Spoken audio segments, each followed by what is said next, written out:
ഡെറാഡൂണിൽ നടക്കുന്ന 10ാമത് ആയുർവേദ കോൺഗ്രസിന്റെ പ്രധാന ആകർഷണം ആയുർവേദ എക്സ്പോയാണ്. പാരമ്പര്യവും ആധുനികതയും സമന്വയിക്കുന്ന ആരോഗ്യ എക്സ്പോയെക്കുറിച്ചുള്ള ഡൽഹി ബ്യൂറോ തയ്യാറാക്കിയ റിപ്പോർട്ടിലേക്ക്. ആയുർവേദ രംഗത്തെ വലിയ മാറ്റങ്ങൾ അടയാളപ്പെടുത്തുന്നതാണ് ആരോഗ്യ എക്സ്പോ. പരമ്പരാഗത അറിവുകൾക്കൊപ്പം അത്യാധുനിക സാങ്കേതിക വിദ്യകൾ വികസിപ്പിച്ചെടുത്ത ചികിത്സാ രീതികളുമാണ് ആരോഗ്യ എക്സ്പോയുടെ പ്രധാന ആകർഷണം. ഭാരതത്തിനകത്തും പുറത്തുമുള്ള പ്രമുഖ ആയുർവേദ സ്ഥാപനങ്ങൾ എക്സ്പോയുടെ ഭാഗമായി.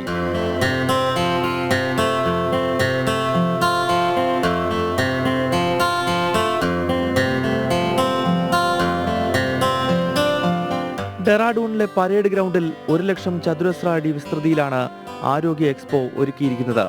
കോട്ടക്കൽ ആര്യവൈദ്യശാല, വൈദ്യരത്നം ഔഷധശാല, കോയമ്പത്തൂർ ആര്യവൈദ്യ ഫാർമസി, ശ്രീധരിയം, ഔഷധി എന്നീ കേരളത്തിൽ നിന്നുള്ള സ്ഥാപനങ്ങൾ വിപുലമായ സ്റ്റാളുകൾ ഒരുക്കിയിട്ടുണ്ട്.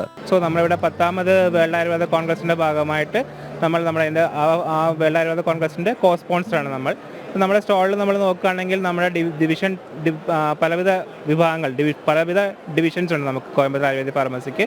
അതിലൊന്ന് ക്ലാസിക്കൽ മെഡിസിൻ ആണ്, വേറൊന്ന് നമ്മുടെ കൺസ്യൂമർ ബിസിനസ് ഡിവിഷൻ. അതുപോലെ തന്നെ നമുക്ക് ക്ലാസിക്കൽ മെഡിസിനുള്ള പല ഡിവിഷൻസിലായിട്ട് കഷായങ്ങൾ, ഗുളികകൾ, ക്യാപ്സ്യൂളുകൾ, ടാബ്ലറ്റ്സുകൾ, പിന്നെ പുതിയ റേഞ്ച് ഓഫ് പ്രോഡക്ട്സ് എന്ന് പറഞ്ഞാൽ നമ്മുടെ ജിത്ത് റേഞ്ച് ഓഫ് പ്രോഡക്ട്സ് ഉണ്ട്. അതിൽ നമ്മൾ കൂടുതലായിട്ട് പ്രൊപ്പറേറ്ററി മെഡിസിൻസ് ആണ്, ലംബാജിത്ത്, സെർവിജിത്ത് തുടങ്ങിയവ നമ്മൾ പുതുതായിട്ട് ഇപ്പോൾ അവതരിപ്പിച്ചിട്ടുണ്ട്.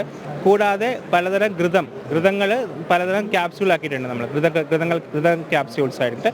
അതെല്ലാമാണ് നമ്മൾ പലവിധ ഷെൽഫുകളായിട്ട് നമ്മളിവിടെ ചെയ്തേക്കുന്നത്. മൊത്തത്തിലൊരു ആയുർവേദത്തിനെ കുറിച്ചും ആയുർവേദ ഫാർമസിയെക്കുറിച്ചും അറിയേണ്ടതായിട്ടുള്ള എല്ലാം തന്നെ നമ്മൾ ഈ സ്റ്റാളിൽ ഒരുക്കിയിട്ടുണ്ട്. രാജ്യത്തിന്റെ വിവിധ ഭാഗങ്ങളിൽ നിന്ന് 1,50,000-ലധികം പേരാണ് പ്രതിദിനം എക്സ്പോ സന്ദർശിക്കുന്നത്. ജനം, ഡൽഹി.